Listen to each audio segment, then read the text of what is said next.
In this video, I'm going to show you how to master text animations in DaVinci Resolve. For this one, we need a background. So you can go ahead and use any background that you have.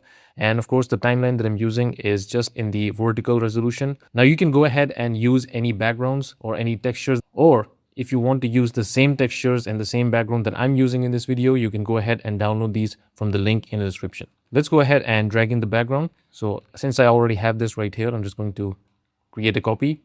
And now we need a text. So you can go over to the effects right here, go over to titles and use this text plus. Now, the reason I use this from here is because this gives us more flexibility, and also it's easy to save this, because if we just create a fusion composition, for example, if you just go ahead and drag a fusion composition, it's not easy to save this as a text template. So it's more easier to use this text plus, because later on we can save this as a template. So now let's right click and go over to fusion composition. By the way, this right here, this expector panel right here is the same thing that we see in the fusion page as well. Right here where it says template, this is basically the input. This is the same inspector panel that you see right here in the main timeline. Now let's go ahead and use this fusion composition to make the changes. Now the first thing is very simple. First of all, let me just go ahead and write the text. And you can go ahead and use any font that you want, but in this one, I'm using Montserrat. And this will be at black. Now let's increase the size. And right here, I'm going to change the H anchor to left. And then let's bring this right here in the center. Now there are different ways to make this animation. The first is simple right on. So you can go over here, scroll down, and you will see this right on option. So you can just go ahead and create a keyframe right here at 10, create a keyframe at right on, then at 0 you can just change this to 0, and this will give like a right on effect. But you will notice that it doesn't look very good on its own, and it's also very fast. So let's just double click on this right on. And also the other thing is simple opacity. If you go over to shading, you can use this opacity as well. But we're going to do something different. So right here where it says text, this text box, right click and you will get the option for follower. If you click on it, you will see that this modifiers is enabled. So right here we get the follower, and right here we have some settings for timing, text, transform, and shading. So the first thing we have is the delay.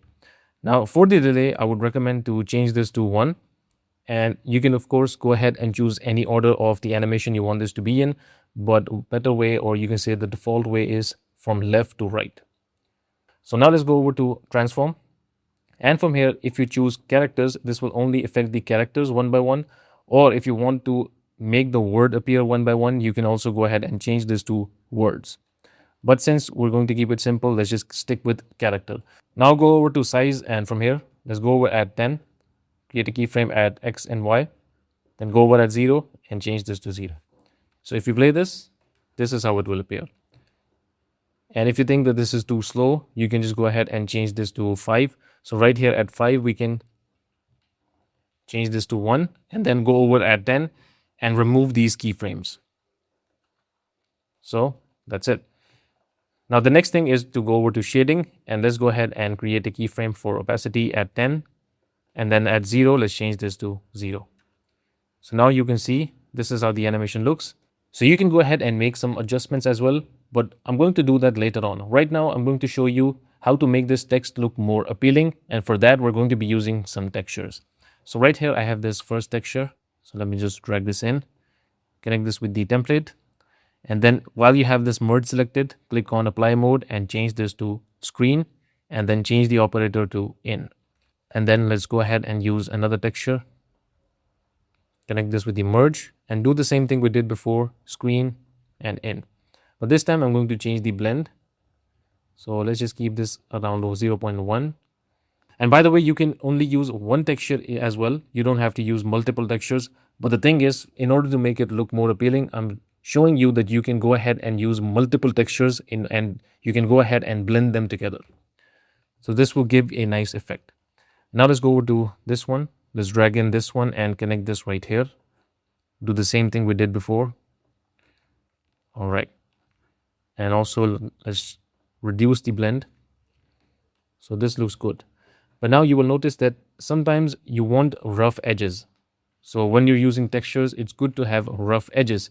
So the way we can get that is, first of all, let me just select this merge 3 or the final merge that you have, press Control Space and search for displace. All right, make sure this is connected and go ahead and drag in this fast noise. Connect this with the displace. So for the displace, I don't really have any changes, but for the fast noise, these are the settings. You can go ahead and copy them. So once you're done with that, you can go back to the main timeline, and this is how easy it is to make this animation. But of course, you can go ahead and let's create a copy. You can go ahead and create a copy. Then in this composition, we can just go ahead and make some changes. So for example, let's go back to the template, and right here in the modifiers, go over to the transform. And from here, we can also make some changes for example, rotation. So let's go over to 20, create a keyframe, add Y, and then let's change this. So here you can see, this is how it looks. So, I mean, there are many different ways of getting an animation for your text, but I showed you a simple way of how you can get good looking text animations in DaVinci Resolve. And of course, feel free to experiment with it. Feel free to go ahead and try different things using the same technique that I just showed you. So this was it for this video. I hope you found this video useful, and I will see you in the next one.